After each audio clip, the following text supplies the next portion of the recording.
vamos aí com uma opinião sobre os pontos críticos do...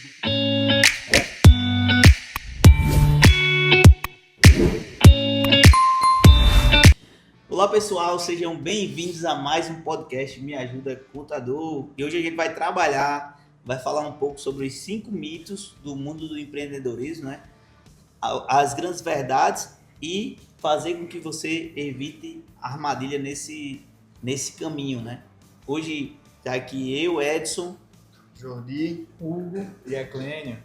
E hoje a gente vai falar, né, um tema bem que é pouco explorado, né, mas que às vezes a gente cai aí nesses mitos. Pouco explorado por quê? Porque ninguém fala sobre esses mitos. Geralmente as pessoas trazem como uma verdade, né? E nesse episódio de hoje, já para a gente começar aqui, eu já quero trazer uma reflexão, né, e qual a opinião de vocês, né, sobre empreender. Empreender é para todo mundo pode empreender, ou nem todo mundo, ou tem que ter um talento, digamos assim, para começar a empreender. Aí eu quero que vocês falem um pouco sobre isso, quais são as ideias que vocês têm sobre essa questão, né? E também para dar certo no mundo dos negócios. Empreender é para todo mundo e todo mundo consegue fazer dar certo, ou... Então, pode falar aqui.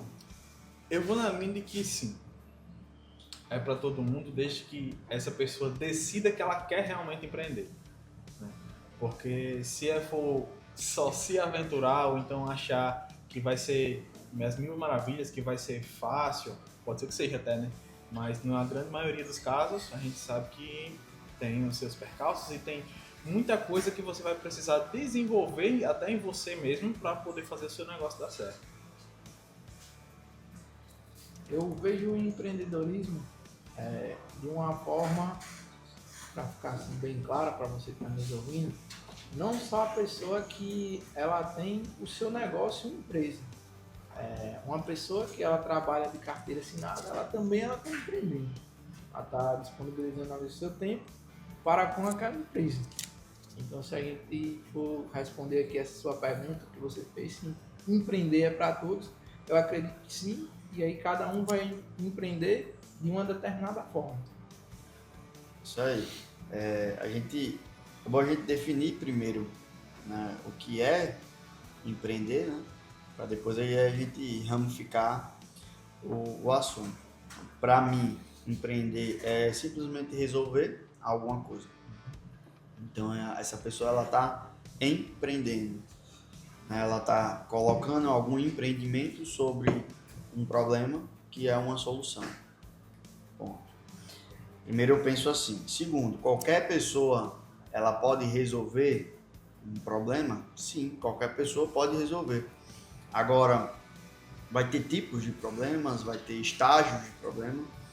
E quando a gente fala sobre ter um CNPJ, sobre minha custódia, sobre meu gerenciamento, então aí eu falo sobre um nível de empreender que eu vou começar a tomar mais risco do que a pessoa que ela está ali, como você falou, na CLT, né?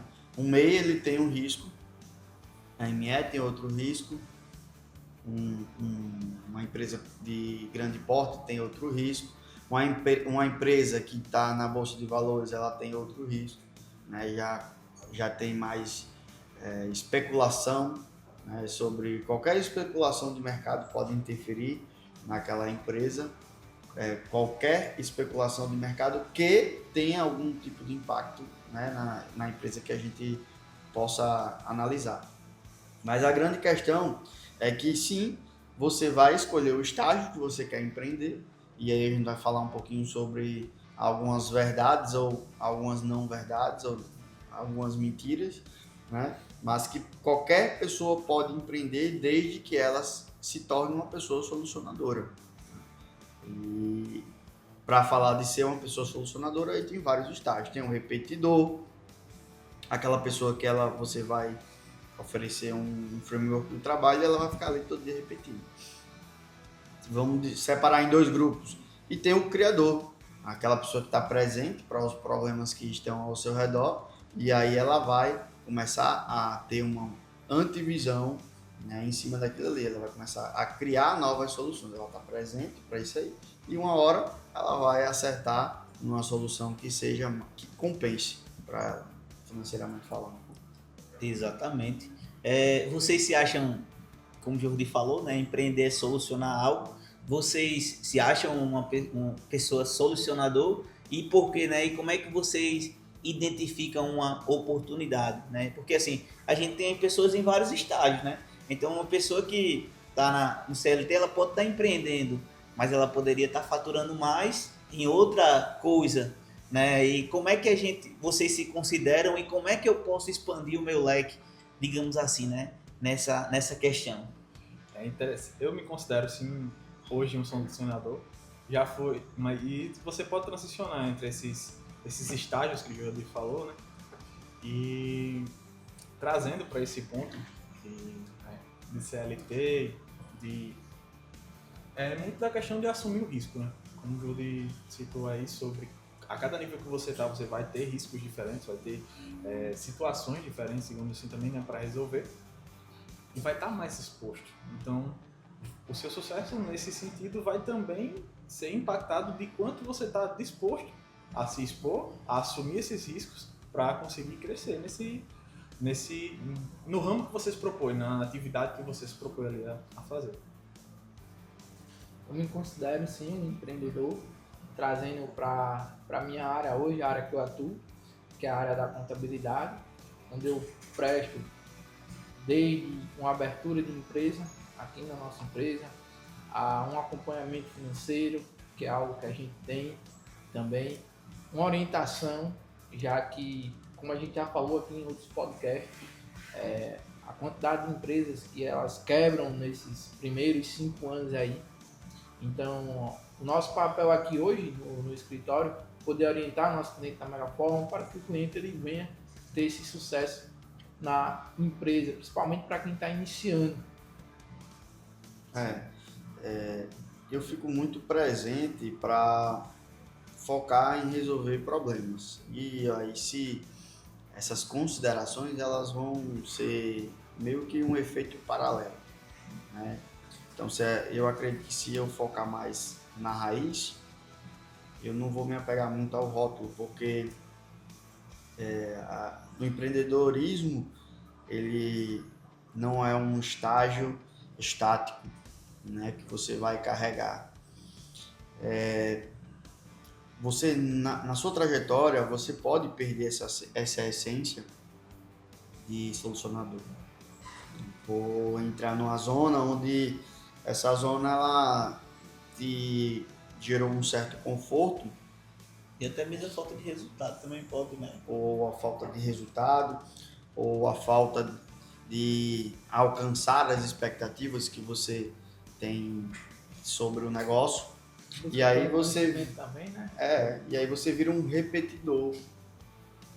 Você consegue ali uma certa parcela do mercado, né? E eu acredito muito que a solução ela é um organismo vivo e eu sempre posso estar solucionando a mesma coisa de um jeito melhor. E esse jeito melhor que eu falo de um jeito diferente, às vezes é interpretado como se tivesse que mudar tudo. Mas às vezes eu posso ser um solucionador sem até, como a gente fez há pouco tempo, testar uma coisa. Eu acredito que isso é uma iniciativa empreendedora e até o fato de eu ver do que eu estou fazendo é melhor do que uma pequena modificação, isso traz para mim essa essência de ser um solucionador criativo, sem ter criado nada novo, mas de ter testado algo novo e ter percebido que aquele algo novo é melhor eu continuar fazendo o que eu estou fazendo. Esse jogo constante pode ser que não me dê grandes resultados de um dia para a noite, mas com certeza em algum estágio eu vou ter um resultado acima da média, porque eu estou sempre presente e atento a isso aí. E aí, ser empreendedor, empresário, bem sucedido ou alguma coisa do tipo, isso vai ser todo um efeito paralelo de um rótulo que eu preciso, se a gente fosse escolher um rótulo, é melhor eu focar em ser um solucionador criativo. Inclusive, a gente pode até depois Fazer um podcast trabalhar sobre sobre isso, né? até porque, assim, né, o Brasil, digamos que é um dos melhores países para empreender, né? Mas não é porque o propício a isso, mas é pelo tanto que o país é burocrático. Então, quanto mais ele burocrático mais oportunidades eu vou ter de solucionar os problemas, né? E a gente já vai aqui para o primeiro mito, que eu acho que a gente até já comentou aqui um pouquinho no início, né? Acabamos entrando nele, que o primeiro mito é empreender é só para quem nasce com talento para os negócios, né? Então, assim, esse é o primeiro mito, né?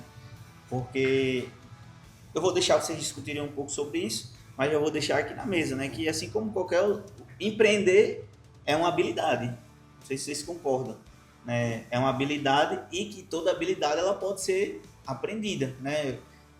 Mas como o Jordi falou, né? Você pode estar aí ouvindo, mas Jordi, eu não tenho ideia de nada, não sei o que eu vou fazer. Mas tem alguns recursos que você consegue ganhar aprendizagem para começar a solucionar algum problema, né? Entra até no que eu falei, né, no conceito que eu estava dando antes, que realmente existem pessoas que nascem com uma predisposição para fazer independente da atividade, vão ter pessoas que vão ter uma predisposição, certo? Só que também é treinável. Quando você dedica sua energia ali, o seu tempo para aprender algo, você está disposto, você toma a decisão de realmente fazer isso, então é muito provável que você vai conseguir sim evoluir, crescer nesse sentido e conseguir o seu sucesso. Se você se dedica a estudar alguma coisa relacionada à solução que você está implementando, estudar vendas, estudar marketing, estudar campos que vão somar com o seu negócio, você vai sim conseguir desenvolver mais, conseguir acelerar o processo e até vai ficar cada vez mais fácil fazer esse ciclo de novo depois, né? Que vão ser novas situações, outras coisas que você vai ter que estudar, que você vai ter que aprender, mas por você estar fortalecendo isso já nesse primeiro momento, vai ficando cada vez mais fácil de fazer isso aí. Show de bola. Falando um pouquinho sobre essa questão do talento, né? Assim, geralmente não é o mais talentoso que a gente vê tendo... Vamos falar sobre um empreendimento de sucesso, um empreendimento que alcançou alguns milhões de lucratividade. Geralmente é a pessoa que ela conseguiu entender ali mais ou menos quais são as habilidades, né, que uma empresa ela precisa para ser tocada e que numa falta de uma habilidade dessa ela conseguiu um sócio que complementasse ele ou ela, né? Então, por exemplo, uma habilidade que é crucial para uma empresa é vendas. Outra habilidade que é crucial para a empresa é finanças e processos. Então, eu tenho um sócio que é bom de vendas, eu tenho um sócio que é bom de finanças e processos.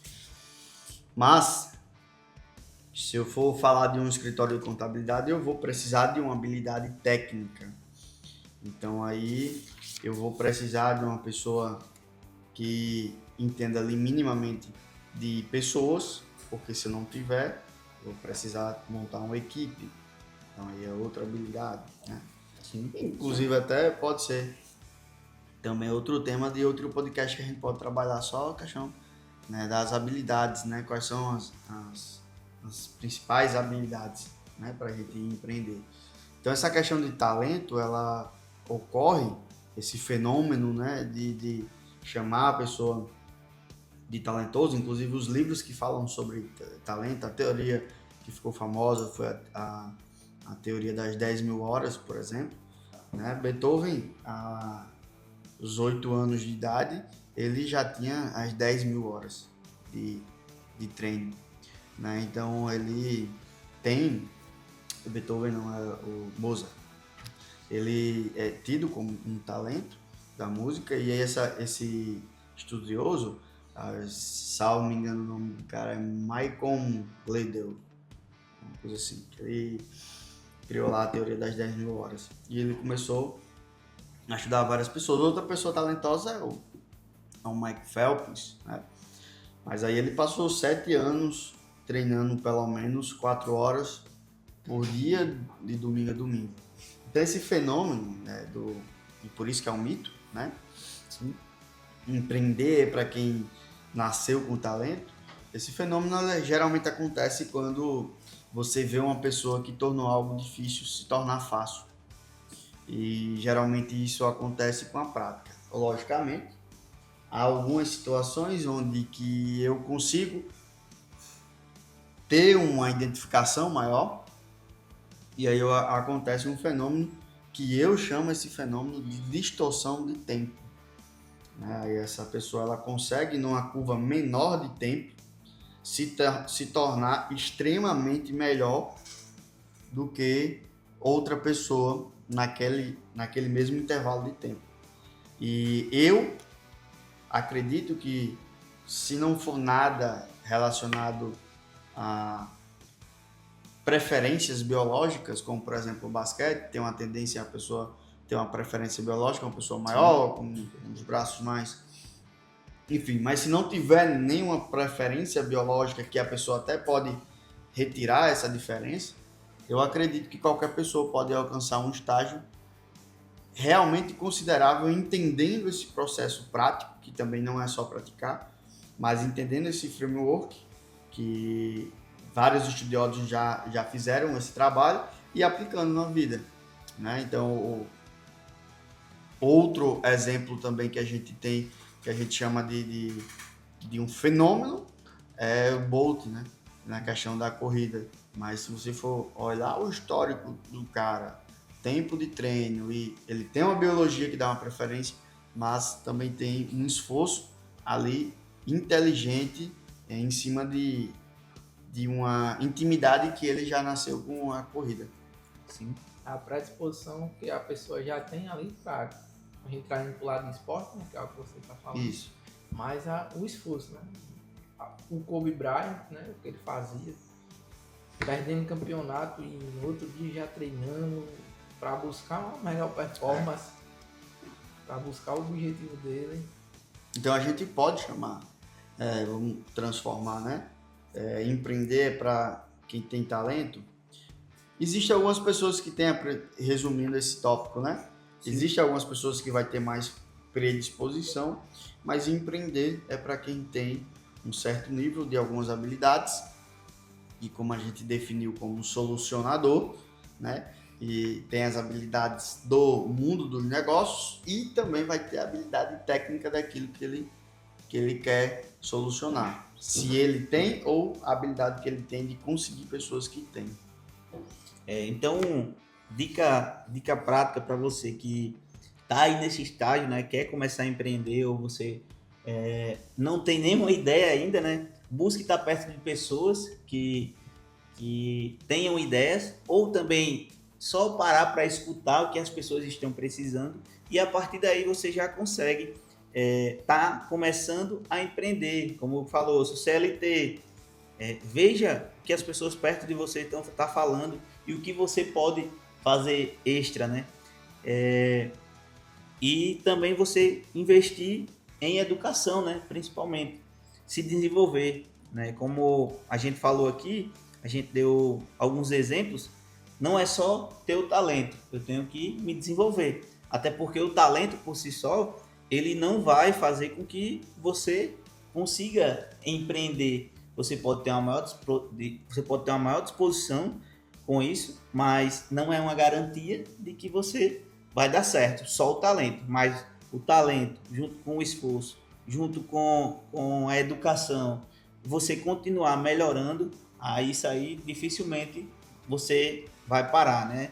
Então use plataformas como a nossa, né, aqui, como o YouTube ou Spotify, que a gente está aqui trazendo conteúdos como esse para aprender, cursos no Sebrae, cursos gratuitos, inclusive, né, a Udemy, e como, por exemplo, o desafio também distorção de tempo. Então tem uma gama de coisas aí para você aprender de forma gratuita, que só em você agregar isso ao seu leque já vai fazer total diferença quando você começar a empreender, ou se você já está empreendendo, né? Então vamos para o mito 2, né? Quanto mais produtos ou serviços eu oferecer, melhor será o meu negócio. A gente realmente vê falar bastante nisso aqui, né? Geralmente, principalmente quando a pessoa não está fechando serviço, quando a pessoa não está vendendo um produto, tende a entrar nesse mito aqui, né? Que é eu achar que eu preciso ou trocar de produto, ou então aumentar meus produtos ou meu leque de serviço. E pode ser um caso, mas nem sempre é só isso, né? Então, pode ser que o foco, claro, em um nicho, né, geralmente traz mais resultado. E o que vocês acham, né, sobre esse mito? Precisa de mais produtos ou serviços para melhorar o negócio, ou existem outras formas, né? Eu acredito que, assim, quando você faz uma gama de... Você já tem o seu leque de produtos que já está rodando, já trouxe um determinado resultado. Tem o caminho de que você precisa se adaptar ao mercado, sim. Contudo, você não precisa ter 1.500 produtos no seu portfólio para estar se adaptando ao mercado. Você pode, por exemplo, trabalhar os produtos que você tem, verificar o que tem um menor desempenho ali, e se realmente esse desempenho não é algo considerável, se ficou algo pífio, aí sim, você trabalha ou para reorganizar aquele produto e trazer ele com uma nova roupagem de uma forma que ele fique mais interessante para a demanda que existe hoje no seu mercado, ou você realmente tira aquele produto ali, bota ele de lado e vê se dá para segurar com esses que você tem, se você investir mais tempo nos que ficam, depois que você remover esse que não está dando certo. Se vai trazer mais resultado, você faz isso, você investe sua energia nisso para trazer mais resultado. Se não, e se você viu uma oportunidade realmente de um outro produto que possa somar para você de uma forma expressiva, que vai valer a pena você deixar de destinar a sua energia para aqueles que já estão trazendo resultado para um novo produto, aí sim, você investe no novo produto. Se não valer a pena, é melhor você pegar essa energia e investir nos que você já tem, que já estão rodando, já estão funcionando. Sim. Tu vai querer comentar? Não. Essa questão aí, eu acredito, como você bem falou, né? Tem 2 pontos para se analisar. Existe uma teoria, e eu gosto muito de começar indo pela parte da teoria e depois a gente vai para a parte da prática, né?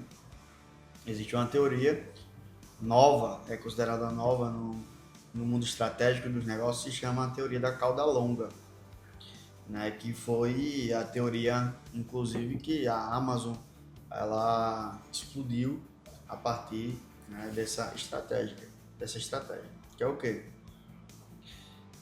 Como se verifica que um produto ele está sendo interessante para a empresa, né? Existe a curva, né, ABC, e toda empresa ela tem essa curva ABC.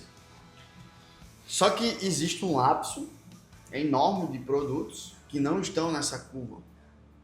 E aí a Amazon ela criou uma estrutura onde ela construiu ela ocupou esse lapso e ela conseguiu atender o mercado mesmo com essa cauda longa.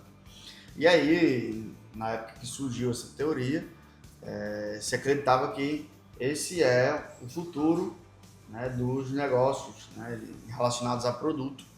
Quanto mais eu consiga ter uma estrutura onde eu consiga ter uma cauda longa, mas eu vou conseguir atender o mercado. Se vê, por exemplo, a Van, né, que criou essa estrutura, a própria farmácia, ela se adequou um pouco a essa estrutura, né? Você entra numa farmácia hoje, na parte frontal da farmácia tem mais coisas que não são de farmácia, né? Parte de limpeza, né? Para ocupar um pouco, intencionalmente ou não, mas eu acredito que as pequenas redes copiando as grandes redes, que tem um estudo, né, mais humanístico para entender ali o ser humano, então ela também é ocupando um pouco dessa parcela da teoria. Qual a problemática disso aí? Eu preciso ter uma estrutura que comporte isso aí. Então, tem outro contraponto que se diz que o futuro dos negócios é os negócios nichados. Sim. Aí é outro contraponto que se tem também, outra teoria que não tem por onde correr, o futuro é nichar, quem nichar vai sair na frente, quem criar a comunidade e tal. Não vejo a Amazon criando nenhuma comunidade, a Shopee criando nenhuma comunidade, a Mercado Livre criando nenhuma comunidade, que mais? Pão de Açúcar, grandes supermercados, né? Walmart e por aí vai. Eu vejo também que tem um ponto aí, né? Como você bem falou, né? Que existe um mecanismo por trás. Então, assim, a depender do tamanho da minha empresa, se eu for querer inchar minha empresa de produto ou serviço, eu vou estar dando um tiro no pé. Só que a questão é que essas empresas não enchem as empresas de produto e serviço. Elas só são um mecanismo de intermediação, né? Que é o famoso marketplace. Né? E sem Foi contar que o também upgrade. tem a questão do... Basicamente todas as grandes redes hoje trabalham nesse formato. Americanas, Magazine Luiza, todas essas grandes lojas que a gente conhece são no modelo de marketplace. Que também tem a questão da operação do Mercado Livre, como a gente já citou aqui, né? De uma operação, eu aumento minha operação, aumento o meu marketplace, mas eu também tenho que garantir a entrega, digamos assim. E também tem uma questão da Amazon que eu acho muito interessante, que é você coloca o livro lá e eles imprimem. Então, assim, tem uma estrutura básica por trás, né? Mas eu acredito que vai depender muito do seu momento, né? Aqui... Por exemplo, vamos imaginar que se eu vendesse só um produto, eu também teria que ter uma estrutura de entrega. Né? De todo jeito. Só que esse não é o ponto que eu quero chegar, né? O ponto que eu quero chegar é que todo negócio ele vai ter um ponto que a gente até pode chamar de ponto de equilíbrio. Que aí entra no processo meio que o que a Clênia falou, de você analisar até que ponto vai ser interessante o gerenciamento daqueles produtos ali, né? E aí você vai fazendo o quê? Você vai testando. Geralmente, quando você aumenta o mix, você vai conseguir vender mais, né? Exato. Isso é o que geralmente acontece. Mas aqui, falou, melhor será o meu negócio. Exato. E não necessariamente quando eu aumento as vendas, meu negócio se torna melhor. Então esse é o ponto central desse mito, né? Exato. Porque pode ser que eu aumente minhas vendas, mas eu também aumente o meu ciclo operacional financeiro, E eu vejo o também... meu recebimento, né? O meu estoque. Um cara, por exemplo, que nem Edmilson, se ele for aumentar o mix dele, ele vai ter que comprar mais tecido, ele vai ter que comprar mais estofado, ele vai ter que aumentar a equipe. Provavelmente aumentar a equipe, vai ter que testar até sair o formato. Então, aí entra o que a Edson falou. No estado que eu estou agora, no estágio que eu estou agora, eu estou suportando esse processo de um novo produto, né? Exato. Se eu estiver, show, testa, opera, funciona, fica, não funciona, sai. Que esse ponto aqui, né, como você bem falou, eu trouxe ele mais no sentido de que se as minhas vendas estão paradas, não significa que é um novo produto que eu tenho, ou um serviço que eu tenho que implementar. Eu tenho que fazer toda uma análise para até então eu chegar. Nem sempre falta de vendas porque meu produto é ruim, né? Nem sempre falta de vendas é porque eu tenho que Então a oferecer gente um não novo pode descartar serviço. essa ideia. Exatamente. A gente só tem que entender realmente se o que eu tenho já está dando atração máxima, né? Para a minha estrutura. Aí aqui a gente vai entrar no terceiro mito, né, que eu acho que casa muito bem com esse. Sim, vamos às dicas práticas, né? Dicas práticas aí para você implementar no seu negócio, né? Então, eu acredito que, como a Eclane falou muito bem, primeiro você tem que entender qual o seu público. O segundo passo é você também entender o momento da sua empresa, como por exemplo foi citado o exemplo de Edmilson aqui. Se eu aumento a minha produção, se eu aumento o meu leque de produtos, eu tenho que mexer em toda minha estrutura, né? Então você vai ter que usar ferramentas para saber qual momento você está. A gente poderia montar até um formulário para o pessoal aí, ou alguma coisa para eles identificarem isso, né? E a gente trabalha bastante também esse foco, né? Na distorção do tempo, né? E vai lembrar bastante isso aqui. A gente tem alguns...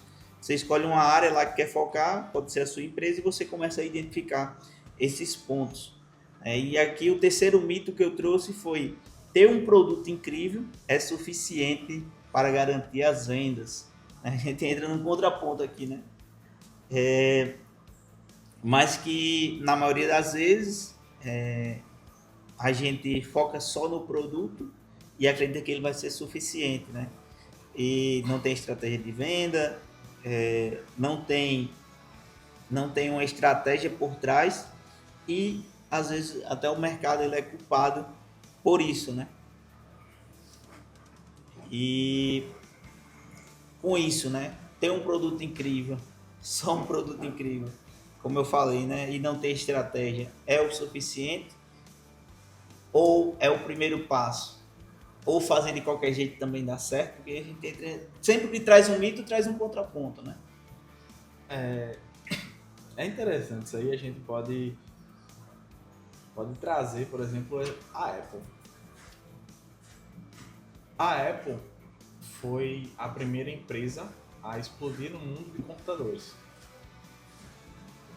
Só que naquele momento, eles ficaram com um produto que era considerado incrível. Sim. E quase quebrou. Só que aí, com a volta do cara que começou tudo, que era o cara que tinha as ideias e implementou novos produtos, aproveitando o que eles já tinham de estrutura, aproveitando esse produto que era a porta de entrada como sendo, e trazendo a imagem principalmente deles como sendo uma empresa inovadora, que trazia soluções inovadoras, ele aproveitou e foi lançando produto a produto, que fez a empresa se tornar hoje uma das maiores do mundo. Foi só o produto em si, teve uma estratégia. Exatamente, Isso, teve a tem estratégia toda- de aproveitar esse momento de ser reconhecido como sendo a empresa inovadora que traz soluções práticas para você utilizar, que ele aproveitou e pronto. No vídeo do lançamento do iPhone, ele descreve bem isso, do primeiro iPhone, onde ele fala: as pessoas não querem. Na verdade, foi muito também do que ele achava que as pessoas queriam, né? Posicionamento. Mas ele manteve o posicionamento dele e criou a tendência do mercado. Eu acredito que aí a gente tem que definir, nesse contexto, o que é que vai ser produto, né?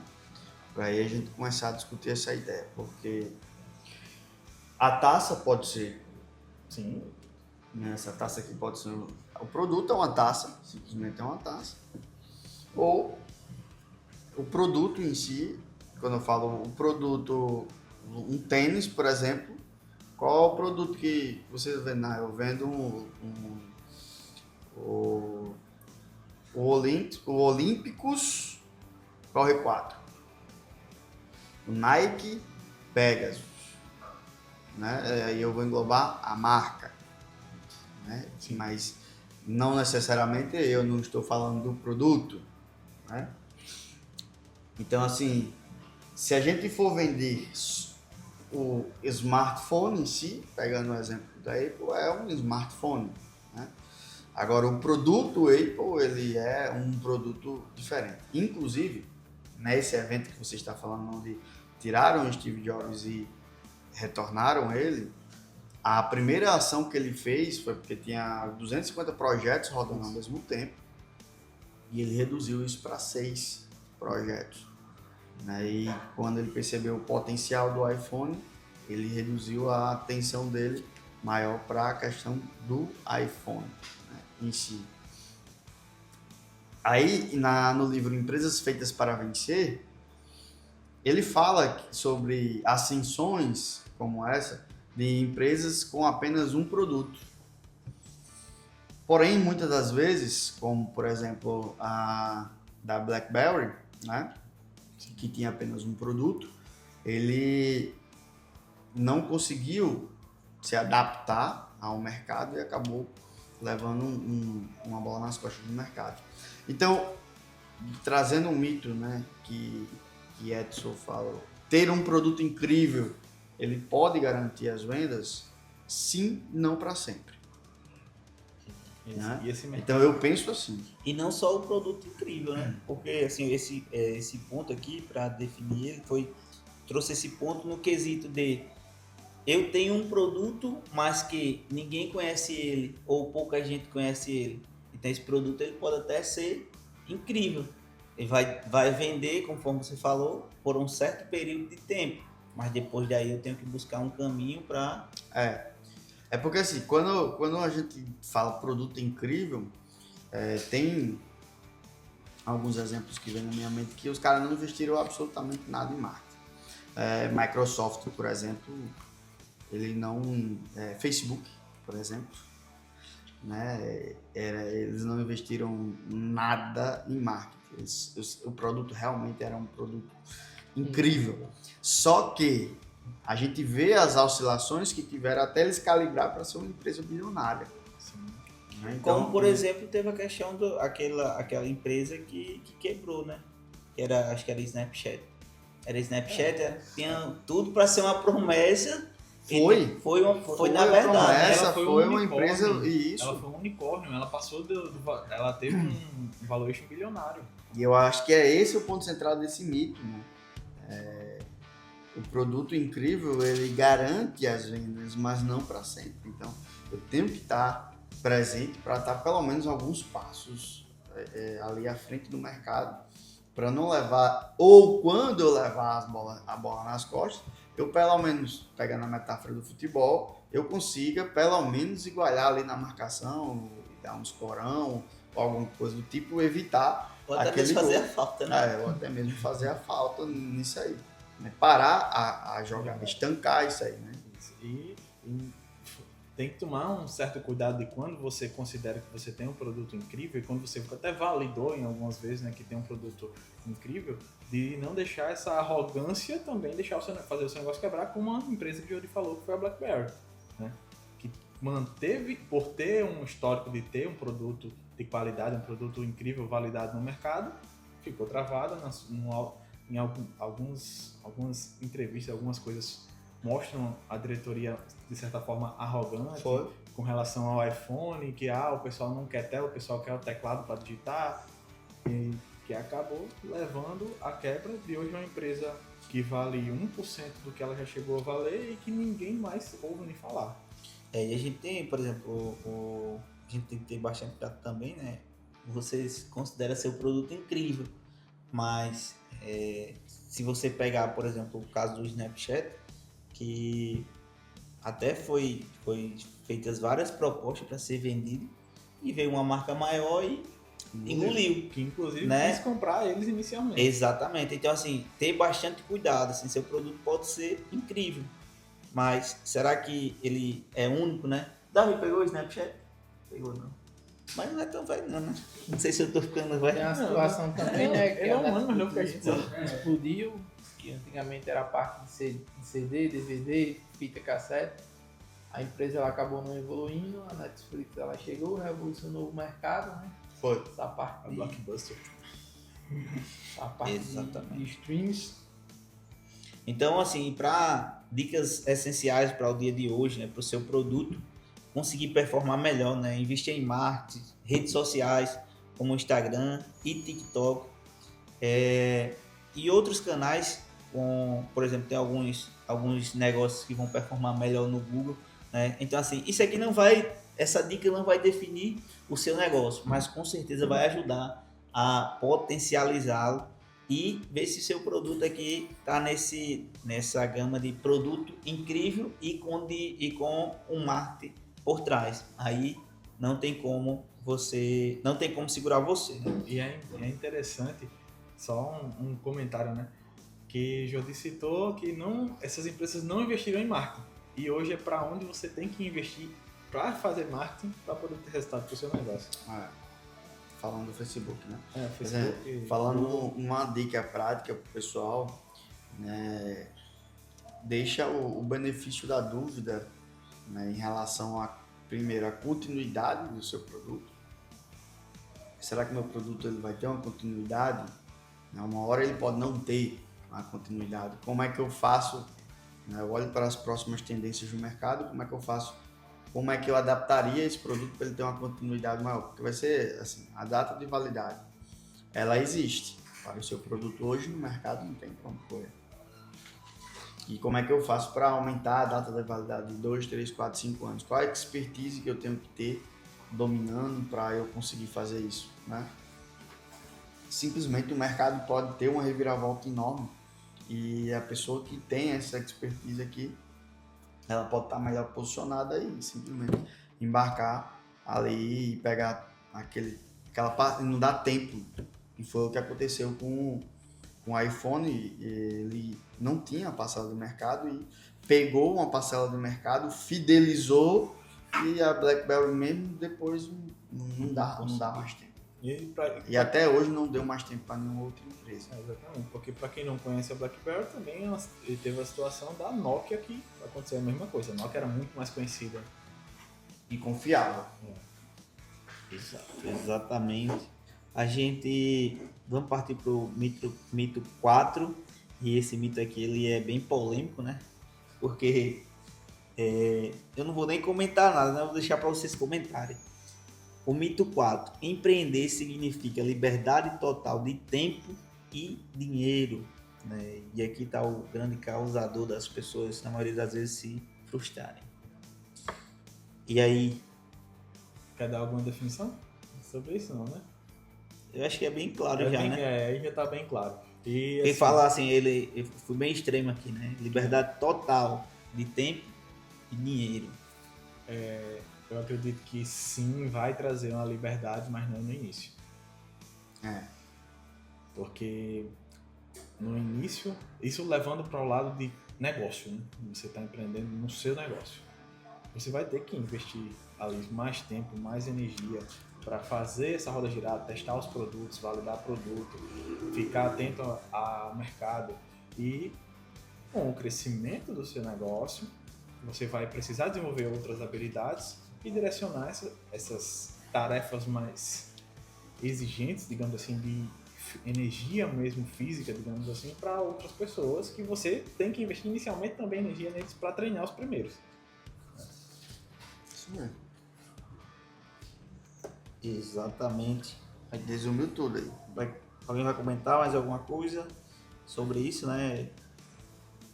Eu acho que a Cleide pontuou muito bem, né? Empreender exige dedicação extrema, e a liberdade que todo empreendedor sonha vai vir com um tempo, esforço e planejamento, né?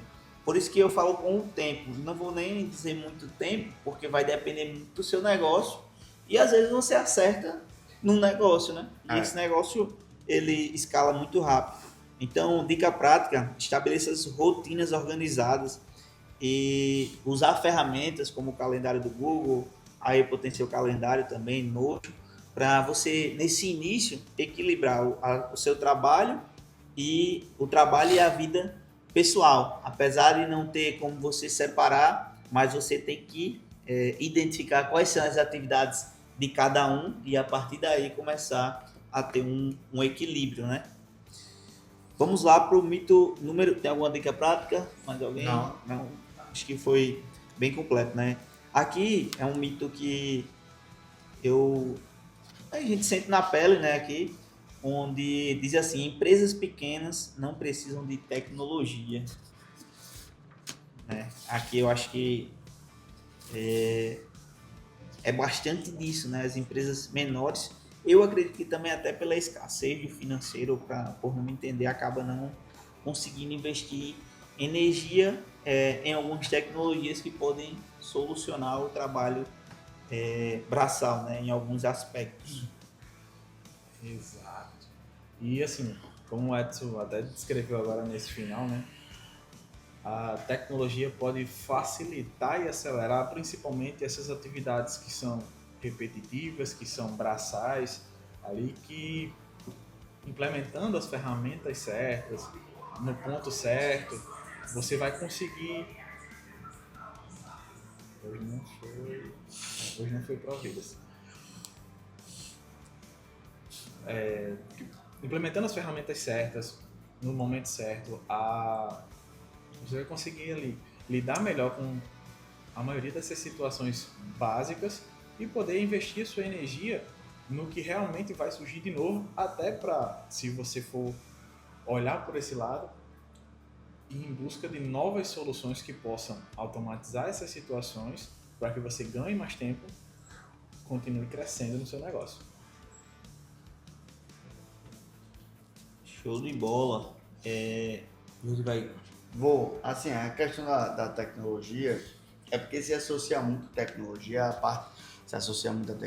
parte da informática, da parte mais algo automatizado, algo mais grandioso, às vezes se associa muito a isso. Mas logia, né, estudo de alguma coisa, igual teologia, não, o estudo teológico, o estudo de Deus, tecnologia, o estudo técnico, né? Então, a minha parte técnica, ela vai entrar em algum processo e ela vai melhorar o processo, né, em si. E não necessariamente precisa se utilizar o computador. Hoje a gente usa muito, né, o computador, o telefone, enfim, os periféricos, mas não necessariamente precisa ser isso. Quando eu aprendo, né, tecnologia da informação, né, o estudo técnico sobre informação, como manipular melhor, como interpretar melhor e por aí vai. Então, qualquer empresa hoje, ela precisa utilizar a tecnologia e todas as empresas, eu afirmo isso, 100% das empresas hoje utilizam algum tipo de tecnologia, né, e 100% das empresas podem melhorar a tecnologia. E só existe dois grupos de empresas hoje, aquelas que estão buscando melhorar a tecnologia e aquelas que ainda não estão presentes para isso e de alguma maneira está perdendo alguma coisa aí por não estar presente a esse ponto de melhoria. Exato. Um exemplo são até as empresas mais arcaicas. Elas hoje precisam de uma maquininha de cartão de crédito, isso é tecnologia. Elas precisam de um Pix, precisam acessar o celular para ter acesso à conta. Então, isso já é uma inclusão da tecnologia do seu negócio. Mas como você bem falou, né? Pode ser implementadas novas ferramentas para que a partir daí eu, buscando conhecimento, consiga aplicar no meu negócio e fazer com que ele flua de forma melhor, né? Então, você aplicar ferramentas simples do dia a dia mesmo, como o WhatsApp, né? Como até mesmo uma planilha, se você não souber, mas você pode pedir ajuda da gente, uma planilha onde essa planilha vai ficar armazenada os dados financeiros do seu negócio. São coisas simples que resolvem um problema que você possa ter aí no seu negócio, né? E esses foram os 5 mitos, né? Esses mitos, eles são bem comuns, mas eu acredito que a gente tendo clareza para enfrentar esses mitos e sabendo dosar ali cada um, a gente vai conseguir organizar melhor o negócio, vai trazer um negócio mais sólido, mais sustentável. E lembrar que, como a gente falou aqui, né, um resumo, se eu fosse resumir esse podcast aqui, seria empreender é um aprendizado constante, né? Então eu tenho sempre que estar buscando algo para conseguir me manter nessa jornada, né? Assim como um esporte que você pratica, você tem sempre que estar buscando novas estratégias para conseguir estar evoluindo cada vez mais. Vocês teriam alguma definição para o final desse podcast? Vocês queriam definir com alguma coisa? Deixar uma mensagem final aí para o pessoal. Quem tiver... A mensagem final que eu deixo é: olha para quem está fazendo olha do menor para o maior, né? Porque aí você se estabelece no seu estado atual e você começa a enxergar algumas coisas que você vai ter que ter para ir para o estado desejado. E ao encontro desse estado desejado, você vai encontrar as verdades do seu negócio, aí os mitos do seu negócio. E aí você mesmo vai desvendando isso, resolvendo isso e caminhando, seguindo firme. Se estiver presente, e fazendo essa análise, você vai conseguir, com certeza, evitar de cair não só nesses mitos que tu trouxe aí, para discutir, mas em qualquer mito. Exatamente, e eu até tive um insight, né, que o mito, ele vai depender do seu ponto de referência, né, digamos assim. Se o que pode ser, como a gente tava até discutindo com a Eclaim, que foi a questão foi com o Hugo, que no mercado em que uma pessoa se destaca em um mês horrível para outras pessoas mais antigas, ela está quebrando um mito, digamos assim, né? Todo mundo fala mal mas se tem algumas pessoas dando certo, a gente tem que analisar, não com olhar de comparação, dizer assim, não, me comparando no sentido pejorativo, mas eu me comparar, ver o que aquela pessoa está aplicando de melhor e a partir daí eu conseguir tá tirando bons frutos, ainda mais frutos e bons frutos do meu negócio, né? Esse foi mais um episódio do Me Ajuda Contador, né? Aqui a gente foca no empreendedorismo, trazer formas mais claras para você, compartilhar conhecimentos. Não esqueça de seguir a gente, tá bom? Deixar, na verdade, se inscrever, né? Deixar o seu insight, o que você mais aprendeu nos comentários, e também abaixo aqui vai estar os nossos arrobas, caso você queira seguir lá, para geralmente a gente dá dicas práticas semanalmente lá para vocês empreendedores. E também lembrar que vai estar aqui abaixo também o link do desafio. O desafio começa no dia que está saindo esse podcast, vai começar hoje. Então, se você quer participar, vou deixar o link aqui para você participar e a partir daí conseguir distorcer o tempo, perceber melhor tudo sobre o seu negócio. 7 dias gratuito, né? E a partir daí você se desenvolver ainda mais. Valeu!